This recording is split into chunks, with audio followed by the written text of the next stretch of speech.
So, dear participants, we would like to start our meeting. Um, very much welcome to this meeting on multi-level governance and subnational leadership, opportunities to accelerate local climate action in the built environment. So,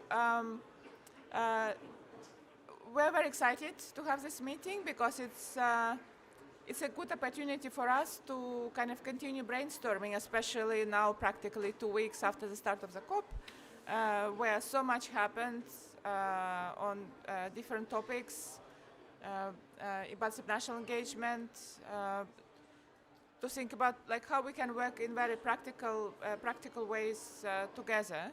So my name is Gulnara Rol. I'm head of the cities unit, but I'm also head of the global ABC Secretariat. And I'm also very excited. So therefore, like in these two capacities, I'm very excited that we have now subnational actors action group under the Global Alliance Building Construction, which is kind of co-shared with Surge, about which I hope Leah will speak, because I know that there was a lot of progress with Surge in between WOOF and COP29. So it's also it's a working group on buildings and housing, right? On the Surge. So I think that's another topic would be good to explore, because like as we are bringing together the global ABC subnational action group and Surge, already at Paris Global Forum, we discussed that affordability is a very important topic, and also here at many of our events, including yesterday at the Marrakesh Partnership Action event. Actually, Rebecca from Habitat of Humanity spoke yesterday, right? Also bringing together housing and informalities into the discussion on buildings, and also. As we speak, there is a meeting by the high-level climate champions and Marrakesh Partnership on the working group on informality, again, where many of our organizations are participating. So I think for me it would be really interesting to hear from our colleagues.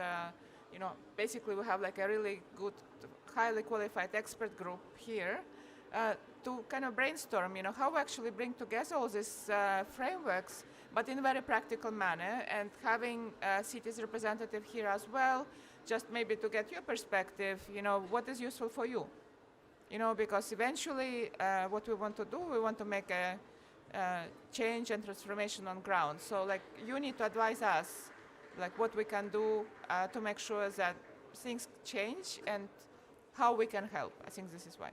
And then, so how we can help?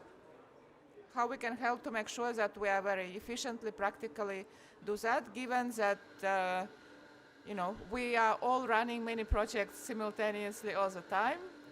So it's also a matter of how like we're able to focus and prioritize, I think, but also really bring different framework together. I think that will be really question, including JUMP and Zebra and all other initiatives, right? Because no matter initiatives, the network is the same, practically. I mean, and we're always happy to expand the network, of course. So we are very flexible and open. Yeah. So and with that, I just wanted to maybe again give you a little bit update on this Global Alliance Building Construction Subnational Action Group, about its history. So it was, the idea was developed at one of the sessions of the Global Forum for Buildings and Climate in Paris, which was in March. In March this year, where we were organized the local leaders summit, and big thanks to Leah again for huge help, and all the colleagues, all the organizations together for help to organize it. So I think this is where we came from. We established it, and I think we had the first meeting actually in Bonn, during the SBs. We have 4 co-chairs to this working group. It is European Habitat, GIZ, and ICLEI. And we have term of reference, and we have like the draft working plan, but I think we need to be like much more even more pragmatic and practical in terms of work plan. And we're now also signing cooperation with UNEP and State Department just to make sure that anything about scale is well planned, incorporated also into the work of the global ABC. So I think with this, I would like to give floor. Do we want to have Leah, Karishma? I don't know. Gregor was supposed to be. I don't know. He's coming. Ah, yes. I'm sorry. I'm getting. So. Exactly. So why don't we have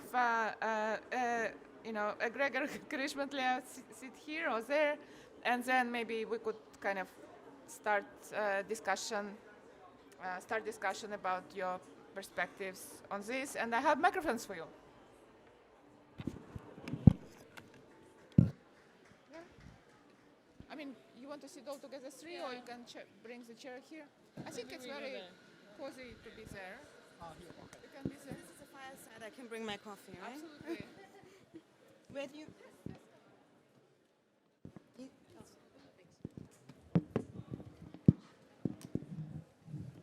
I was asked to speak a bit at the last minute in the last session. I don't know whether you're coordinating that.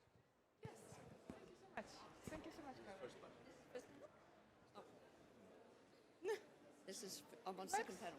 Oh. You're welcome. Okay. Yeah, just come. I'm bringing a coffee. I'm bringing a friend. It's okay. I'll stay. Ability. Yes. Yeah, please. Right. I don't know what you're going to say, but please. Yeah. So we. Sorry. Thank you. Yeah. So we adding Kate Hart, Executive Director for Department for Environment and Water, South Australia, into the panel, because I think, and this is really a good idea, because then we can be really practical. So Kate, you should be like saying that, yeah, this makes sense, this doesn't make sense. Support. Exactly. Yes. True. Yeah. So I don't know, Leah, would like to start our fireside chat about like what you think, what is the ideas, and where we can go together next. I can keep your coffee or.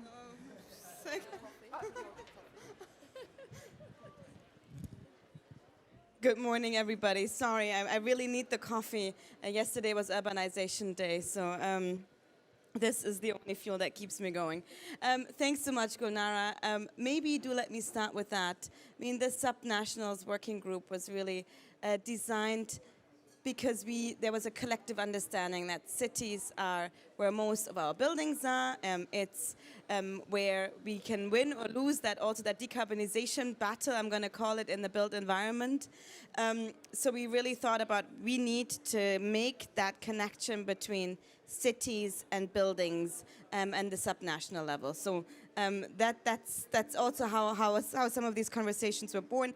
I do want to say, yesterday was Urbanization Day, and I just want to reflect with one word on that.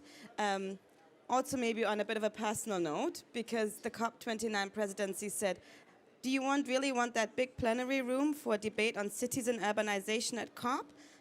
A little bit, are you insane? Are you really going to fill that? And I said, yes, it's now such an important topic. We need to make sure that urbanization, that cities, that the importance of really bringing together all these stakeholders is visible, is seen, and the cities and urbanization people will show up. It was full. I think all these 4 roundtables that were there afterwards, we couldn't let everybody in because there was so much interest. Of course, also complaints, but on the other hand, people would also complain if the room were empty. So just to say that topic is so important, and now it's also increasingly getting more important. This connection between cities and climate change. We're now at COP. 2 weeks ago, we were at WOOF. And don't quote me on the exact numbers, but I think 40% of the partner-led events that were submitted were on climate change. So in the cities community, this climate change topic has really arrived. And I think in this climate community now, we're also seeing an increasing interest and push to have cities represented and to make sure that they're visible and that they're here to deliver, specifically when some of the negotiations are still work in progress, let me put it this way. So that was just a brief reflection on yesterday being Urbanization Day. And we are really excited to be working on the subnationals and buildings topic together. I mean, we had the high-level meeting on the built environment yesterday with a focus on cities. I think that really showed that cities and buildings go hand in hand, and you can't think them separately. Yes, we've announced at the World Urban Forum that for Surge, the COP27 presidency, Sustainable Urban Resilience for the Next Generation, which this buildings working group is jointly working on together, we'll have a new partnership with the government of Slovakia, really focusing on getting more support into cities, making sure that we can scale up project implementation in cities, and actually also making sure that whatever happens in these projects is not being lost.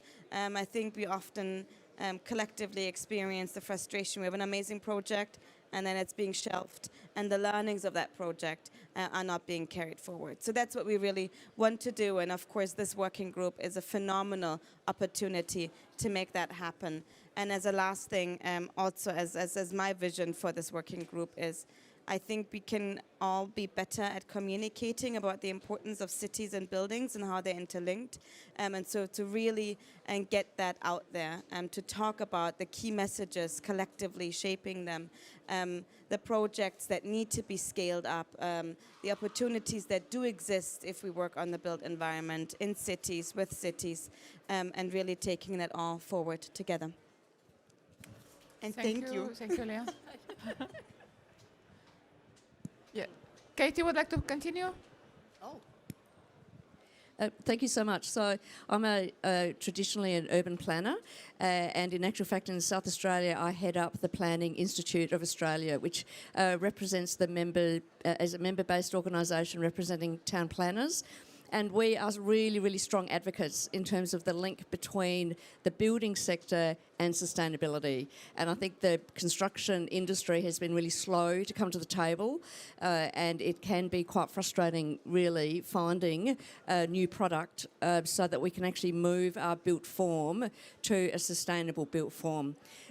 We have been doing a lot of focus in terms of climate adaptability of our construction and how we actually deal particularly with climate change, so heat and cold. And I think a new form of building construction is absolutely critical. A lot of our built form in the city I come from, which is Adelaide, is quite old. And for instance, my own dwelling is nearly 100 years old. And so you must do a lot of alterations to actually get that level of sustainability that we actually expect now. In South Australia, we have been focusing in relation to building waste. And this area is also an opportunity to see the recycling of construction materials. We in South Australia have a very strong focus on recycling all material, green waste and domestic waste, and we recycle currently about 97% of our waste generally, with an aim by 2030 of 100% diversion. In the building and construction sector, that level of waste is 97%. And so that's really important, but it's to me, it's the beginning of the journey of construction that we really need to address. And how do we actually get sustainable bricks, cement, built form embedded into our urban development? And is the design actually adaptable for the local environment? In Australia, it's a very big country. We see the same form of product being developed right around Australia. So it doesn't necessarily reflect the climatic conditions in different parts of Australia. In the very southern region, they want to have black roofs because they want to be able to actually not use so much heat in winter.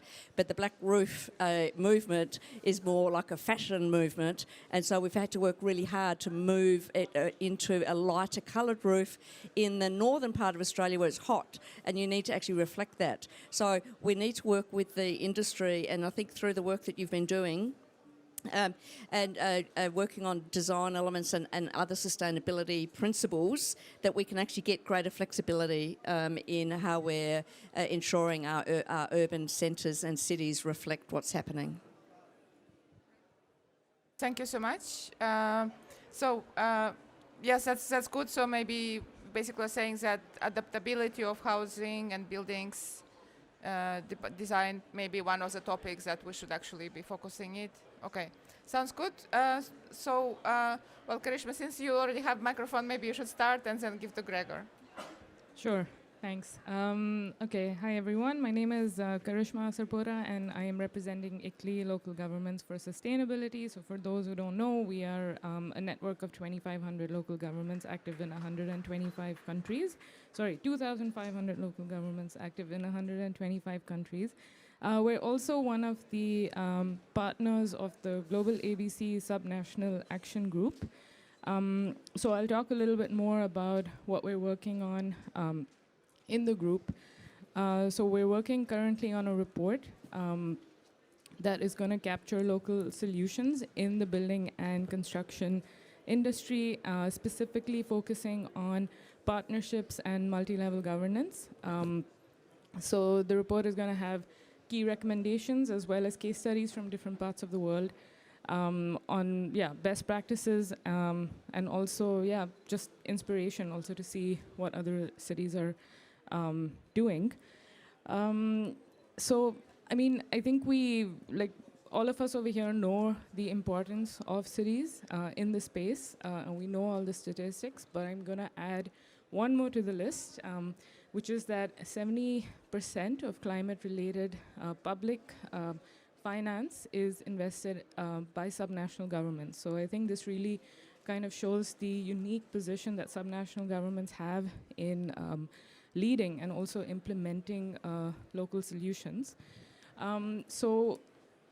In the report, there's a very big emphasis on partnership, and that is something we talk a lot about in this space. So it's cross-sectoral, as well as multi-governance, as well as taking the views of different groups, so the private sector, CSOs, NGOs, etc.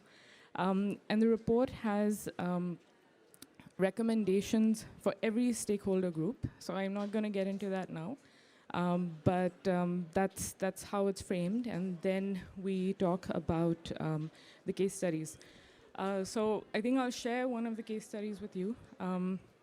So which is, so one of them is on the city of Nagpur, which is in India. They have a plan for zero carbon, sorry, I don't want to mess that up, but it's zero carbon buildings.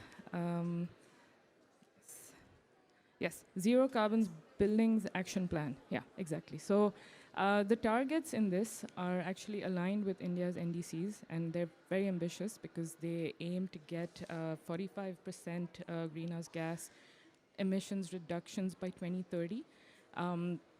And the way they're approaching this is by targeting buildings in 3 sectors. So that's residential, commercial, as well as municipal, because these account for 50% of the emissions in the city. So I think it's a very ambitious plan, and they're only, I mean, they've set out the strategy. They're only going to be able to do this because they're really emphasizing cross-sectoral collaboration within their city.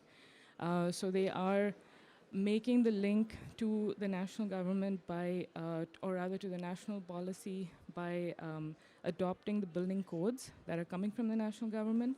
But I think within their city, they're also looking to integrate sustainable construction, as well as construction practices and material technology, as well as renewable energy into their plans.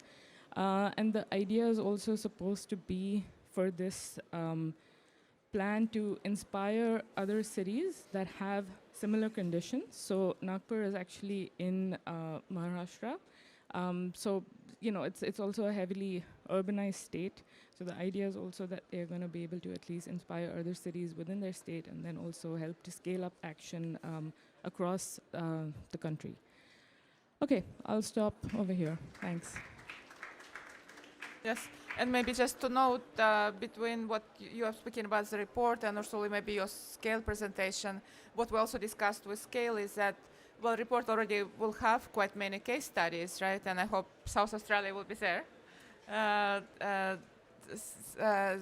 We heard that scale is going to do some kind of a knowledge platform. So maybe also to have like already think about the schedule as well when you go to the knowledge platform, so that because into publication you cannot put lots of information about case studies, but maybe on the platform we can do much more, and then this is how we could maybe ensure that we bridge and like feed into the platform already those case studies that ICLE is collecting now for the action group. And then maybe, I don't know, Leah, for search, I mean, it's all the same, right? So we basically we could use these case studies to put it, so to start developing kind of knowledge base. Good, Gregor is with you. Thank you very much, Gunara. Yeah, thank you for having me again here at these bar stools.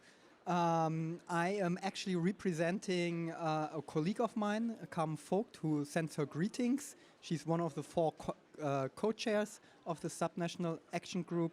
And of course, I'm also representing GIZ. Let me just start with 2 or 3 sentences on GIZ, since not everyone in this round might be familiar with GIZ. GIZ is a company owned by the German government, mainly implementing the technical assistance, so international cooperation, development cooperation.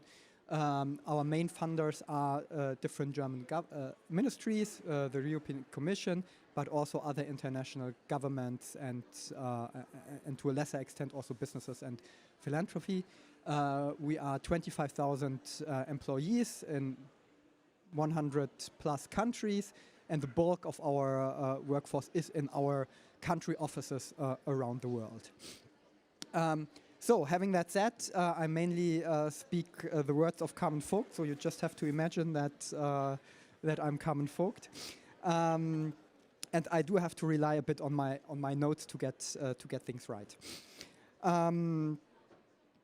Well, Germany fully supports the decarbonization of the buildings and constructions sector. Internationally, there are mainly 3 ministries from Germany funding activities, funding action on that. This is firstly the Ministry of Economic Cooperation and Development, the BMZ. It's the Ministry of Economic Affairs and Climate Action, the BMWK.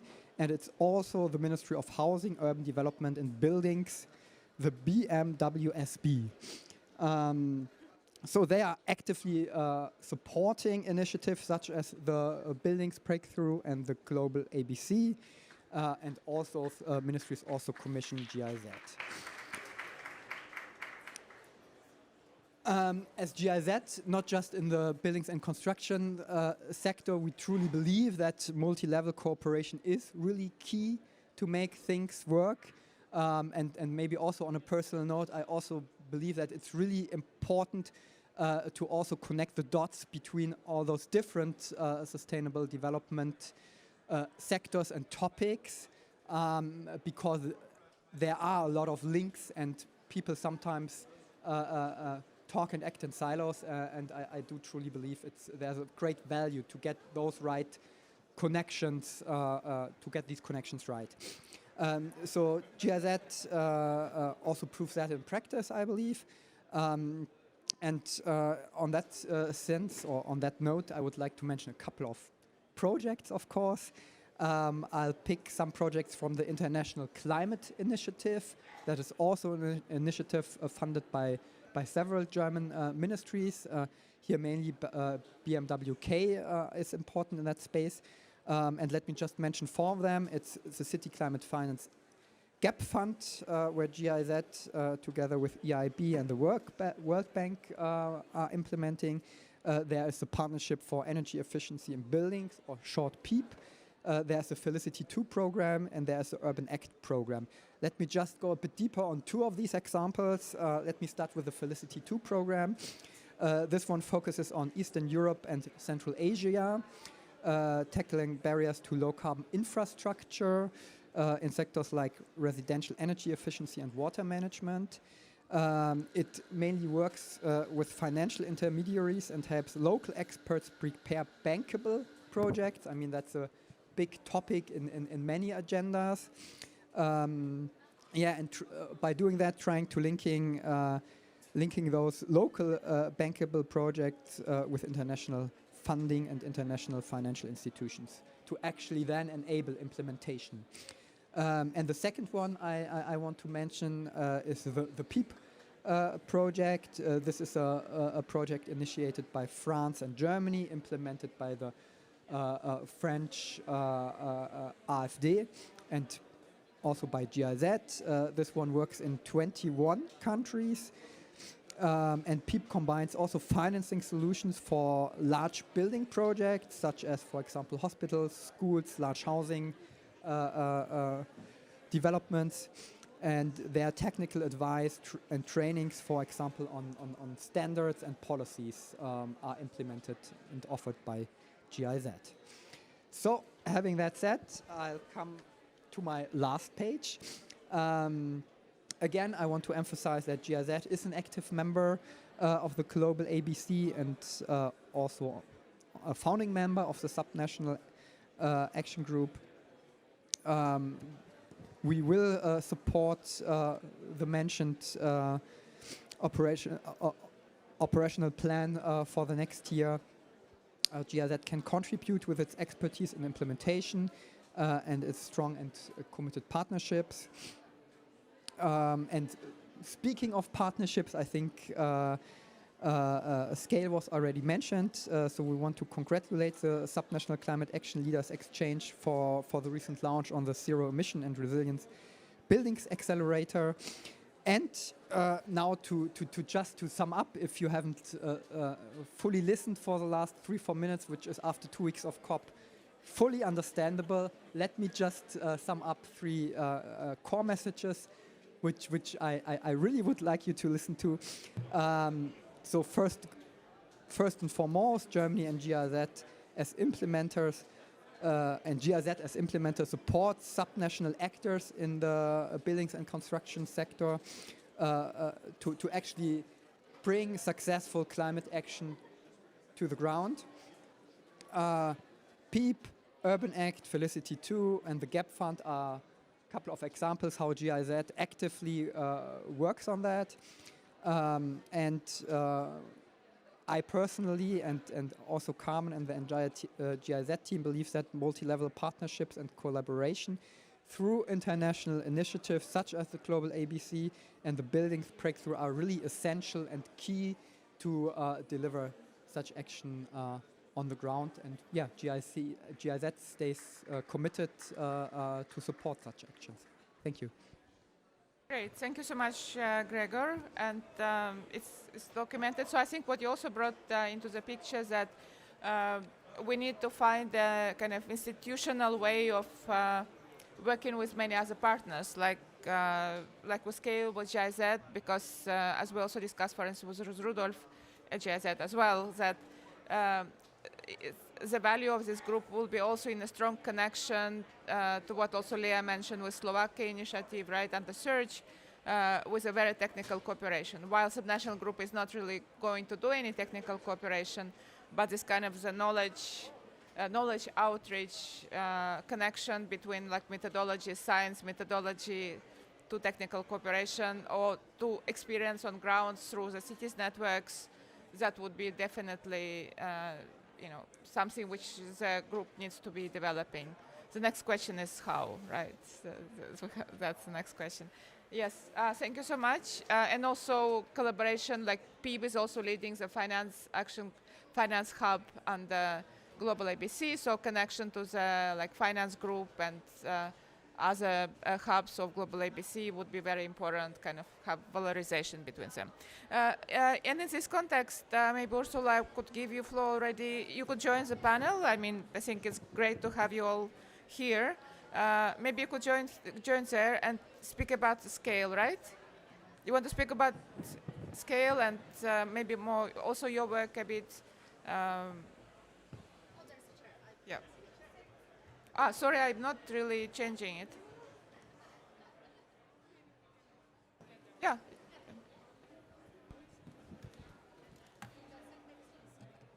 Oh, Ah, okay, we can do the change of the scene. Okay, that's fine.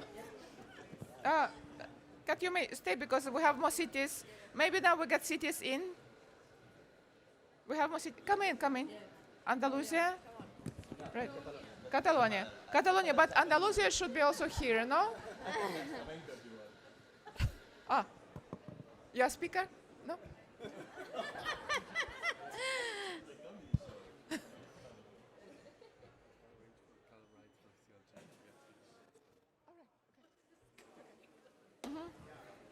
Right.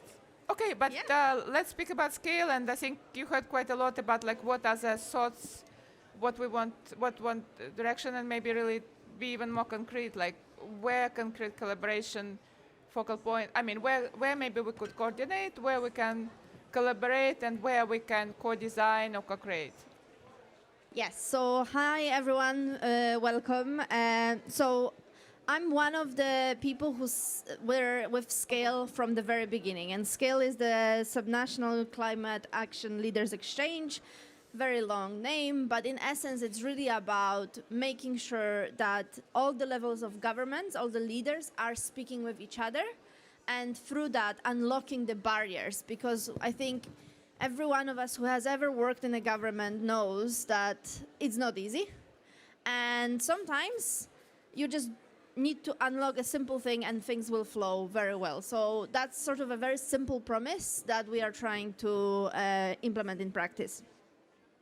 I have a little bit of speaking points here that I would like to make, but I will try to weave in answers to your questions, Gulnara. So let me start by saying that SCALE is complementary to other urban initiatives like SURGE and CHAMP, Global ABC. It is all about making sure we connect different dots, because again, if you have ever worked in the government and you have worked in a buildings department, you will know that you have two jobs sometimes. There is one which is about working on policy making and domestically, but then you have a lot of initiatives coming your way and you're like, oh, join this, join that. This is going to be great for you. But you very rarely do have a capacity to really understand and think about how it can be helpful. So part of the SCALE universe is to be a single point of contact that helps to translate all the different initiatives and bring all different partners and sort of say, okay, I don't want to know, we just want to know what's your problem, and we can help you understand which one of those initiatives could be the solution for you to really help you drive the progress forward. So that's a very simple promise. And we do that through something called accelerators. So we had an accelerator for methane, low methane partnership, which was very successful. We partnered with World Bank, we partnered with Global Methane Hub, and again, you know, a big consortium of partners, which can be very confusing if you were to interact with them individually, but because SCALE is sort of the single point of contact, it helps to really tailor the approach that is being taken in a particular jurisdiction, in a particular context, for the particular problem, right? We do the intervention, let's call it, on 3 levels. So policy and technical solutions. So a state or a city may come to SCALE and say, I actually need help with policy development, right? And then we say, oh, fantastic, WRI or Under 2 have a lot of resources on policy development. We can connect you with those cities or states, and you can have a chat and you can help each other. Right, so that's the first layer. Second is finance mobilization. We are working with MDBs. We are working with a lot of facilities, the city's climate finance facility. So really trying to make sure that, okay, I actually have a project, I just need money, right? So this is the second layer, and we're like, fine, you need money, let's chat, let's see what we can do to help you find that money. And the third, and probably I should have mentioned that first because it's a backbone for everything, is data and measurement reporting and verification, right? It's extremely hard to get data from buildings. And they are actually a basis for everything. How to scale your heat pump, how to do, plan the zone that you may be building new buildings. It is extremely important, and it is expensive. And I'm sorry to say it, but sometimes very boring, and people don't want to do it, and people don't want to finance data measurement. So I think partially we want to make sure that we help making that data accessible wherever there are already existing data sets, share it and work with people, but also think about how do we actually use creative ways to access the data. So for example, with the methane, now we have satellite, right? And we can use some of that technology to help us identify the data. So that brings me to my second point. This is the theory of change. This is how we work in scale. And now we have launched the Zero Emissions and Resilient Buildings Accelerator. So that means we will be diving deeper into the building space. We launched it, and we are very happy to have a partnership with the Global ABC, because again, there is so much good work happening in the building space already. There are fantastic organizations who have put a lot of resources into creating projects, pilots, learning opportunities and materials. We've heard about ICLEI building case studies, GIZ is doing fantastic work around the world. So again, we are not wanting to reinvent the wheel. It's more about making sure that we can match the solutions with the problem that a certain jurisdictions may have. So initial jurisdictions that have joined the program, the accelerator, is Bogota in Colombia and the US states of Washington and Maryland. So slightly different contexts, but we hope that this coalition will grow and we will have more cities and states joining, because we appreciate, in countries where buildings been there forever, we have a problem of retrofitting. But in developing economies, we are building buildings from scratch, and we have great opportunity to do it right from the beginning, right? But we may not have building codes. We may not have the construction materials that will be sustainable in a longer term, mobilized at the scale that is needed, because there's a lot of building going on at the same time. So hopefully the accelerator will grow, and we will have the community where we can really match the needs with the asks, the asks with the solutions. And I just want to give shout out to some of the partners that are working on scale. So you'll hear some familiar names. It's co-funded by Bloomberg Philanthropies and US State Department. We collaborate on the accelerator for buildings with Building to COP Coalition, C40 cities, including Cities Climate Facility, Global ABC, Global Covenant of Mayors, US State Department, Lawrence Berkeley National Laboratory, National Renewable Energy Laboratory, and Pacific Northwestern National Laboratory, a lot of laboratories, so you can see the data element is strong with us. Under two coalition, US State Department, World Green Buildings Council, GIZ, and World Resources Institute. I think I have a few, probably I missed some of the colleagues, but it's a great bunch that has a lot of knowledge between us. And I hope that we can really make a difference. So I'm going to close. I have lots of notes here, as you can see. I'm going to close with saying we are actively recruiting new governments to join this accelerator. So should you be so inclined to be interested, just let me know and I will give you my card. I will connect you with colleagues. I personally no longer work on the wonderful initiative. I work more on the CHAMP and connecting with national governments. However, there is a fantastic group of people who works on scale and are really excited to bring it to life and work on buildings. Thank you. Thank you. But also maybe Ursula, since Asif could not really come, because we wanted to kind of have separate presentation on scale and separate on CHAMP.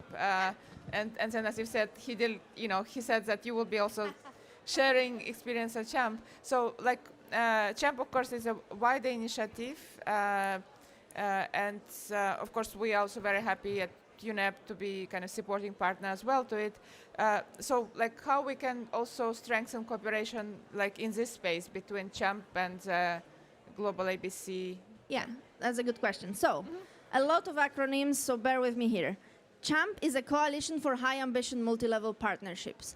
In essence, it's about making sure that the national government works with sub-national governments, with cities, and that works in harmony, predominantly on NDCs, but then subsequently on implementation. So starting with the great piece of paper to actually then, you know, the buildings, the roads that are developed together with the communities. CHAMP was launched at COP28 and signed by 74 national governments. So this is a national government commitment. The national governments are standing up and saying, I'm going to work more with our subnationals because I appreciate this is where the solution and implementation lies. So we're very proud of this initiative, and it provides that overarching framework for collaboration. What Scale does and our initiatives is an implementation component, right? So there is a commitment from the national government. I'm going to work with you, subnational governments. And then we say, okay, so let's work on methane. Let's work on buildings. We identify the sectors where we can make a deeper intervention and prove the concept of CHAMP, right? A very quick example. You will know the power division in different countries is such that, you know, some level of control will be at the federal or national level. But then the responsibility is devolved to state or the budgetary, you know, connection. And then there is a further connection with the city. So the, I don't know, building standards might be, may be set at the state level, but it's for the city to implement it or to monitor it. Of course, it varies on jurisdictions and countries and circumstances. But we all know also that sometimes that flow doesn't flow, and someone's not collaborating, someone's blocking, obstructing that relationship. So CHAMP is this first nudge to say, I as a national government commit to unlock that flow, and then we use the initiatives like Scale to identify, okay, so we actually see that the waste sector, it's not great, and this is where we need to focus because we can actually harvest the most opportunity if the state speaks with the city about waste management challenge. So this is really the theory of change we have, and this is how those initiatives work together, because we believe that it's not enough to have an NDC, but we believe that we need to implement it in such a way that we are actually seeing the change and action on the ground. So hopefully that makes it quite clear on how those things interact with each other. Thank you so much. Thank you so much, Ursula. Yes, so now maybe we will get from Leonardo and also maybe Kate once more a bit some of your insights. I mean, I think what Ursula was saying that really, yeah, I think I really like this idea of looking where the problem is, and like we still have NDC as like the youth delegate yesterday at the Marrakesh Partnership Actions, like it's a blueprint, right? But we're actually focusing on very, very concrete solutions, right? And I think Gregory also kind of spoke about this, what the GIZ is doing, like it's very practical and concrete on ground, right? So what is your experience? Maybe you and then Kate as well. And what support would you need? And like what collaboration you need? Sometimes maybe you say like, I have it under control myself, but you know, how we could cooperate. Never everything is controlled. Thanks Gulnara, and thanks to UNEP program and Global ABC to invite us to explain our experience. I get in love with Ursula. I really, really like what she says, because she point on the really stress point of implementing. You know, as she said, nationals, they get the framework, the NDCs and everything, but then comes the real policies that cities and regional governments, we have these challenges that are pointed in the NDC. Okay, now let's do it. You know? Let's do it on building and construction, for example. I will talk about our experience in building and construction in our regional government. I come from Catalonia, but maybe you will know more Barcelona. Is one of the 17 regions we have in Spain. is on the Mediterranean coast. That's why we share with South Australia this partnership on Mediterranean regions. And on construction and building, I will try to be really short because we are so tired after all these sites events. And 3 ideas. I think when we implement on construction and building, increasing, trying to mitigate emissions and try to be more resilient products, we have to think on 3 things. One, Gregor already said, and is capacity building and finance. Money comes from Ursula also say, okay, I have a project, I have an idea, I have a more vision of how my city or this building is going to be, but how to pay it, because this is like increase the cost of the projects, to make it more energy efficient, and you have to invest more money than if you do it traditional way. Then what this money comes from. Then I will give you the examples of my region, how we did that. Okay. Second one is to have a fair law framework. The rules has to be clear. When private sector start building, this multi-level action cannot be contradictions. You need your city rules really clear. Your regional plan has to be really sharp and let's say aligned with the state strategy. The national strategy. If different levels says contradictory, messages, then private sector at least gets crazy. We have to be really like consistency in legal framework. And the third one, we are really focusing on innovation. Research, development, and innovation also measure, and this is really always hard to certificate the absorptions of but we need to innovate in materials to produce low carbon materials, energy, how we increase this from Dubai, from Dubai, this double of efficiency in energy building, and of course in the construction period, when the waste, for example, we have a really big challenge on waste of construction, how to reduce this waste. Okay, now I'm doing concrete examples and I finish. Okay, on funding, what we did is we make tax carbon and we help both public authorities, local municipalities. Our program, we are a region, we are not a state. Last year was 80 million euros. Well, for local municipalities to say, okay, invest in energy efficiency, in make more resilient your city, in your planning, like greening the city, but also on work on public buildings priorities for increase the efficiency in energy building, but decrease the emissions, and that's another thing. And for the private sector, we make loans from the European Investment Bank. And what we do is with this tax carbon that we take from cars, industries, from emissions, we get you better conditions to invest. Okay? We make kind of bonification. This is an innovative instrument of the interest of your bank. Then your investment is more competitive. Okay? But you have to work on efficiency, energy efficiency. You have to, your project has to be plus than the traditional building construction model, okay? That's for financing, our main tools.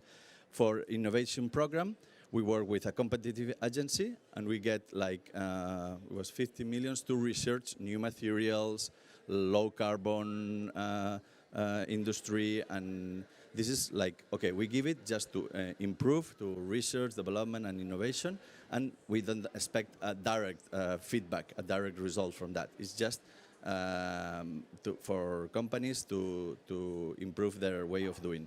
And from the framework, what we did is to an agreement with local authorities and planning, the technical aspects of building and construction. Then everybody can apply in their own framework the same and belonging according to the state NDC for reach the goal. let's say, because not only Catalonia, we have 16 regions more in Spain, then not only depends on what we do, but at least we contribute also to the Green Deal, European Green Deal in that terms. I will stop here, and if you have a question, I will give to Kate. Thank you so much. It's very kind of rich work. I think many other cities can learn quite a lot from your experience. Yeah. Got any comments from your side? Thank you very much. So in Australia, we have what we call the National Construction Code, and that's reviewed every year. Different elements of it are reviewed every year. I think the challenge, though, is that the Commonwealth Government can deliver on a construction code, but each state then determines how they want to apply that construction code. So we get different elements in at a state level. Within South Australia, we also have what we call a planning and design code, and that's where the principal design provisions for the construction sector sit. And I was on an expert panel last year to review that code and what are the barriers to applying it in the construction sector. And some of it was outdated design and didn't actually meet need. And so there is work to do in terms of ensuring that if there is a code, then there's been engagement and partnership with the construction sector so that they can actually then deliver it. Because there's no point having a policy if the construction sector is going to actually ignore it. So that's been really important. We are, from a state government perspective, we're relying on the private sector to look at innovative building products. So whether it's a recycled brick product, a green cement product, a laminated timber product, it's actually the private sector that is doing the development of those products.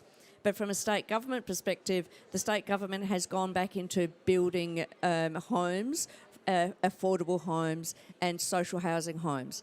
It left that sector some years ago, but it is actually re-engaged in constructing public housing for those people most in need. And those houses are demonstration building projects on a 7-star and above, so that the private sector can actually see that from an affordability perspective, you can actually build sustainable housing, and you don't actually have to gold plate it. And we have in South Australia we have a significant focus on solar energy for domestic. It is moving into the commercial area. But 1 in 3 households have solar panels, so really trying to supplement their energy. In the commercial sector, we're seeing solar being utilised in terms of commercial buildings, and in particular in large car parking areas. So we're actually seeing that sustainable energy management coming through to try and address how that element is applied. In South Australia, our construction emissions have reduced by about 15%. So 22,000 kilotons in 2004 down to 15,000 tonnes in 21-22. So the construction sector is actively trying to actually have an emissions reduction target and work towards it. So that's really good. I think local government has also been engaged in their local areas in looking at the planning and design code, but they also have been active in establishing community energy systems where households can actually sign on to a community energy system and virtual power plants to try and help with affordability, but also sustainability for those properties that may not be able to actually put on a more efficient power supply. And I think one of the challenges, though, is that the planning system can be quite contemporary. Sometimes we leave the building sector gets left behind because the pipeline of construction is so long and the commitment to construction is so long that in the pipeline you have a potential unsustainable or higher emissions product, and it takes a while for that to change, and that's what we're tackling at the moment. Great. Thank you so much, Kat. Thank you so much. I think we should stay in touch and get all this information. It's really very exciting, guys, what you presented. So I have 2 more people in the agenda. right? We have an announcement, right? We have an announcement. So, Simone Mangili, Executive Director of Carbon Neutral Cities Alliance. And then I bring also Dr. Carl Wright of Commonwealth Local Government Forum. Maybe both of you come here. Yeah, and maybe Simone, we start with you because this is a very important announcement. But before we do that, I would like to have a round of applause for the speakers before. Thank you so much. It was really very rich presentation. Thank you. Okay, Simone, big announcement. Well, good morning. Simone Mangili, Executive Director of the Carbon Neutral Cities Alliance. It's a pleasure to be here. Very excited to announce this morning that we're very eager to join the Global ABC Subnational Action Group. I'd like to tell you a little bit more about our work generally and our work more specifically in the built environment space. We are a member-driven alliance of leading global cities who are charging towards carbon neutrality as quickly as possible. These are cities who have very ambitious targets, 2025, 2030, 2035. So you imagine much more ambitious than national targets and international targets. And these are cities who are making great progress, great strides, have been implementing climate action plans for years now, have dedicated teams, have been really, really proactive. And they're getting closer to their targets as they near. And as they do that, they are looking at harder to reach emissions areas, specifically Scope 3 emissions, embodied emissions. We're supporting our cities in a number of ways to achieve their goals. We create opportunities for cities to collaborate on innovation projects, on projects that they wouldn't necessarily be able to take on with traditional funding streams. We create opportunities for those cities to share learnings from those projects and from other innovations. We build capacity in these cities to take on new challenges, and we help them to explore new policy areas, for instance, in these harder to reach emissions areas. So one of these is the built environment. Many of our cities have been working on operational carbon for a long time. But they identified a number of years ago the need to really work across the entire value chain, the whole life cycle of buildings. And so we've been helping them to do that, to address the embodied emissions in the built environment. We created an embodied carbon policy framework for cities to look across the entire value chain where they have policy levers to intervene in the system, upstream, in the city, and downstream. So looking at planning and zoning ordinances, looking at building regulations and codes, looking at public procurement practices, and looking at public buildings and waste and circularity policies as well. And it's been incredibly instructive to do that. We have some really great examples on the planning side. We can look at embodied carbon targets for entire zones, entire districts. We can look at policies that prioritize prefabricated or modular construction to reduce embodied emissions. We can look at policies that essentially put carbon up front in embodied carbon, carbon-scored land sale competitions, for instance, where public authorities put public land up for development and use criteria that actually prize and really reward low embodied carbon limits, as Helsinki has done. They've actually set a limit of 12 kilograms per square cubic meter, I should say, over the course of 25 years, the lifespan of a building. And so on building regulations and codes, some of our cities have been working on zero emissions construction sites, such as Oslo. Some of our cities are working again with embodied carbon limits on specific buildings, such as Copenhagen. We have other cities that are taking on new challenges. In public procurement, we have cities that are really putting circularity at the center of the strategy for circular procurement, requiring environmental product declarations, and so on.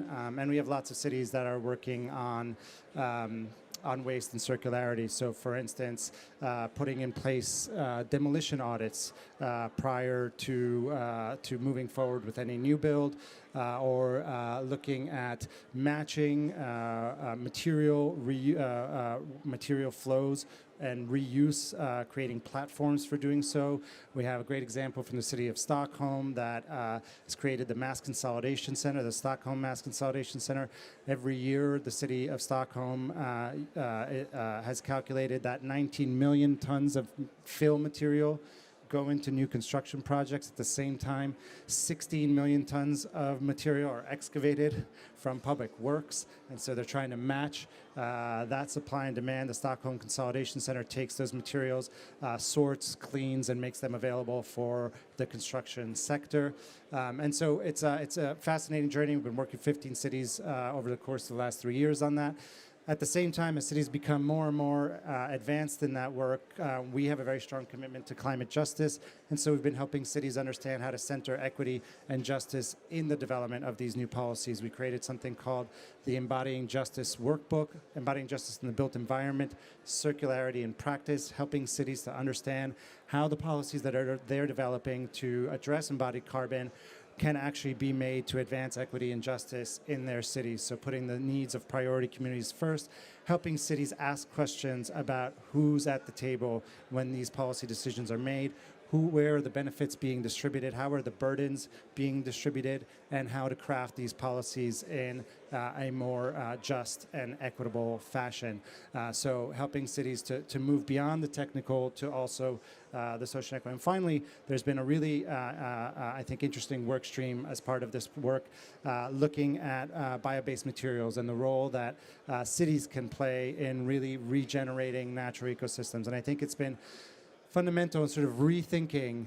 There's been really a rethinking, I think, among some of our cities as to how urbanization can move from being at odds with our natural systems to really working much more in partnership through the use of bio-based materials. And clearly, there's a focus on the carbon element of this strategy of sort of using bio-based materials because they have the ability to sequester carbon in the material themselves and then store it long term, so turning our buildings into carbon sinks instead of net emitters. But at the same time, we are helping cities to really push forward and help daylight the other benefits that working with bio-based materials create. So regenerating natural systems, creating healthy and safe places, less toxic building materials, less waste, agricultural waste, and so forth. We created a handbook for cities to, well, in that process, we've learned that cities have a real need to gain a better understanding of what materials are out there, what their benefits are, how they're used, and so forth. So we were partnered with Arup, created something called the Handbook for Carbon Neutral Buildings that does a number of things. One, it looks at some of the knowledge gaps that cities have. So looking at where there may be myths or knowledge gaps related to fire, for instance, related to moisture control, related to durability and sourcing challenges, and so forth. And also looks and actually takes a look at 25 market-ready products that cities can use today, helps inform them as to their performance, possible ways of sourcing, their safety and health considerations. So looking across the board from timber and bamboo to wood products, but all the way to seagrasses and mycelium, and all the way to wool and other innovative products. Now looking forward to even marine products for construction. And I think it couldn't come at a better time. I think following up on last year's COP and the Buildings Breakthrough, the Forest Climate Leadership Partnership, all of this becomes incredibly more relevant, how to connect cities to bioregional value chains, to sustain natural ecosystems, to create partnerships between the urban environment and the natural world. And we're very excited to bring these learnings from this alliance, from our network of cities, and from this community of best practices use cases that we've been aggregating and developing to the global ABC working group, subnational action working group, and really look forward to contributing. We know that the role cities, the weight that cities play in national determined contributions, and we know that the contribution they can make is hugely important. Great, Simona, thank you so much. And I think we have like very, very concrete ways actually how we could be working. At this pavilion, we had quite a big event of our materials hub, which is very active, which is co-led by the government of Finland, Ministry of Environment of Finland, lots of work going on. We are also trying to scale up the biomaterials work. I mean, we established it and we work very actively, but this is where we definitely have lots of opportunities to scale up. So let's have a call and organize how we can connect it better to the materials hub, which is, so it seems that we have a very good, very concrete opportunities. Good, thank you so much. Dr. Carl Wright, floor is yours. Thank you very much, Chair, and thanks for inviting me. Perhaps just a word of introduction. I'm the former Secretary General of the Commonwealth Local Government Forum, CLGF, which is a fairly broad-based body in the 56 Commonwealth countries, and maybe worth just flagging that of those 56 countries, something like 30 plus are small island developing states, so we have very strong emphasis, not least on coastal and island issues, being of course today the Oceans Day at the COP. I think that's worth perhaps us throwing that in. And the organization brings together local government associations at the national level, like the Local Government Association of England and Wales, who Marianne is here, of course. We have some key cities as members. We have a broader academic network which links up with some university experts. But also, this is where I think we are different from many local government bodies or local government networks. We have national ministries of local governments as our members, and ministers of local government sit on my board. So we do have that interface between the local level and the national level. And when it comes to things like discussing building codes or planning regulation or wider issues around local government legislation, we do have the ministers together with the mayors, which does give us an advantage in terms of interacting and trying to find common solutions at a really multi-level basis.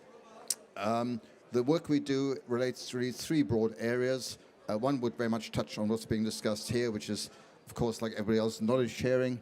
I mentioned already we have an academic network. We link up with governance programs, so certainly the areas of building and climate-related regulation would be one of the areas where we're involved with. We also do a number of practical programs where we often partner with United Nations agencies, with the European Union, with other partners, helping our members on very specific programs. For example, one of our partners is ICLEI, where we're currently working in Kiribati in the South Pacific, trying to create some coastal sustainability with the local governments in small island states like Kiribati. And then, like many other international local government networks, we have an advocacy role where we are members of the LGMA here at COP. We're members of the Global Task Force, which focuses on not just climate, but wider SDG implementation issues, and we're members of Platforma, working in the European Union. So, but let me come to the main theme here very quickly, and maybe just by way of introduction also, a little bit of a personal note. I live in a very old building, which is about 250 years old in Kent, in England. It's actually an old mill house constructed in the late 1700s. And the reason I mention that is because I think we rightly focus on a cooler future. But of course, while many people die of heat waves, of inadequate ventilation, especially in developing countries, in my country, certainly many old people die of the cold as well, and buildings being inadequately heated. So not only do we want a cooler future, we want a warmer future, at least for those parts of the world where that is an issue in the winter months. But basically what we do want is what I think is rightly emphasized here, which is having energy efficient buildings. And I mention my own home because it is under conservation, which means that the planning authorities do not allow me to put any solar panels on the roof. In fact, the roof consists of something strange called Kent peg tiles, which are individually crafted tiles put down with wooden pegs, and you're only allowed to replace the wooden peg tiles with wooden peg tiles and not put any solar panels there. However, and this is also worth throwing in, I think, the building faces south. It has very large windows. When the sun shines, it brings in a huge amount of natural heat simply because of the way it's positioned, and the walls are quite thick. So some of the old buildings, and of course we see this in the constructions in some of the Islamic states with inner courtyards. You can do an awful lot through the right sort of building construction and positioning without necessarily having the modern ventilation and having the cooling by natural means or the warming by natural means. So I think that's something worth keeping in mind. But let me come to the two key points which I think were going to be discussed as a result of this seminar. One is the upgrading of NDCs, and second is the funding aspect. And only yesterday, at the Urbanization Day, which we heard from earlier from Leo, we adopted, or the COP adopted, I should say, the Declaration on Multi-Sectoral Action Pathways, MAP, MAP.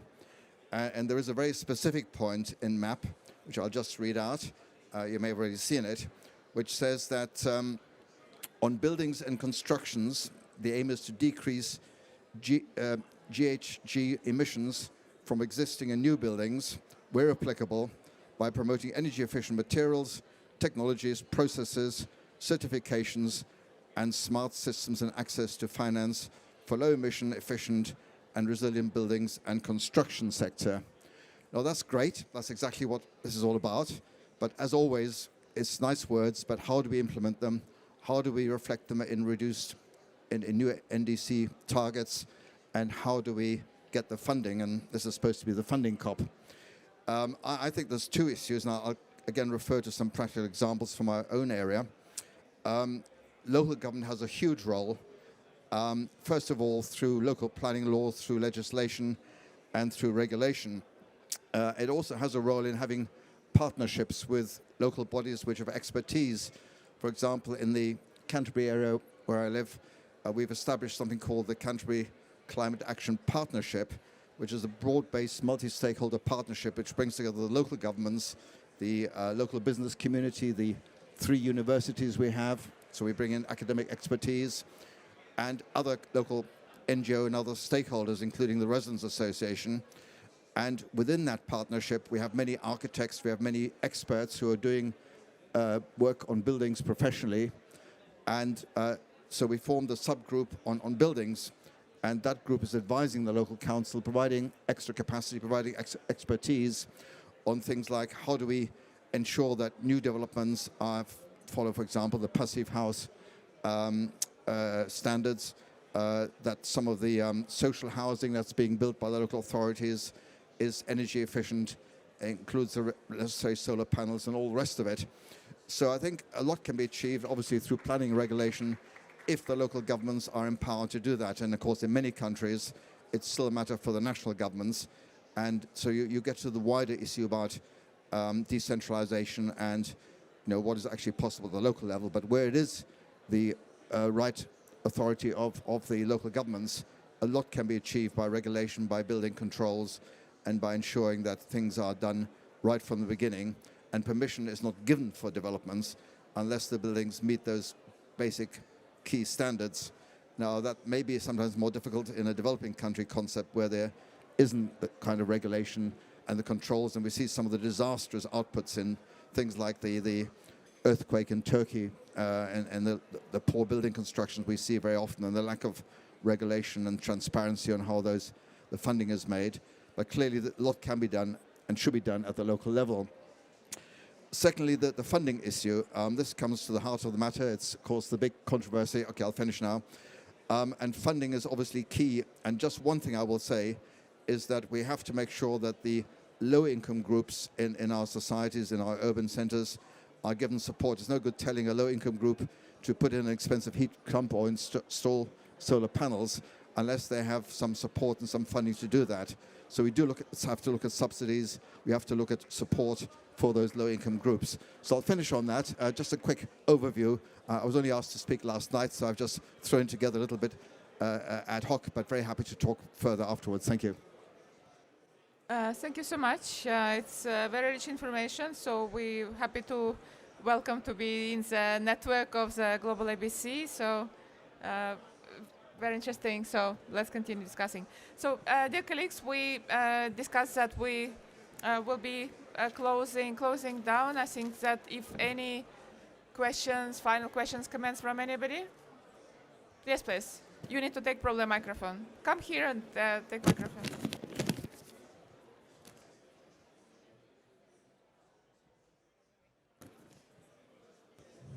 Thank you very much. Marianne Overton from the Local Government Association in UK, but here on behalf of Europe, CEMR, European Local Government. My question was about how is there an easy access to the information that you were describing about the global net zero? Because in planning, in our council, we have put a requirement that all new buildings must demonstrate how they are going to meet net zero by 2030. And it's a really good policy, and it means that all of the new building is coming in completely on a new scale. It's a real step change. But I wonder if part of the issue now is getting the information to everybody. You know, is there a nice, easy website we can just go to and say, do this? Thank you. Question for me? You can go. I mean, from our side, we have globalabc.org. You get quite many materials, and also actually the contacts, email addresses for all the focal points for hubs, for thematic hubs. For instance, if you want to look into materials, there is a focal point for materials hub. If you want to look into data like digital twins, you get a contact for them, and then also like materials and resources quite a lot. So Simone. Yeah, I was going to say part of our theory of change is the fact that these leading cities are charting new pathways and then are essentially disseminating those learnings with cities across the globe for them to follow suit. So it's very much part of our core values to disseminate and share the learnings and the policy frameworks as much as possible. All of them are available on our website. I'm happy to share links and the rest.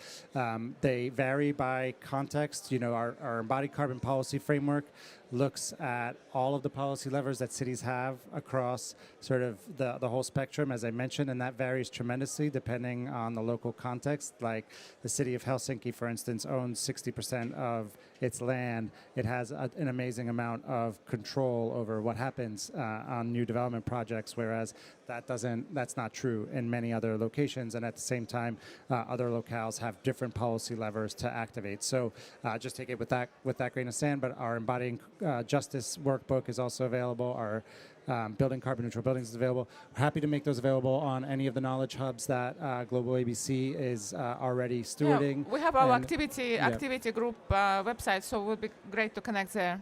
Fantastic. Thank you so much. Please, if you didn't share your email address, please share. We could add you then also to our email list so that you can get also newsletter. And then we could keep you actually updated about the contacts and resources which are coming on that and through the wider family. Thank you so much.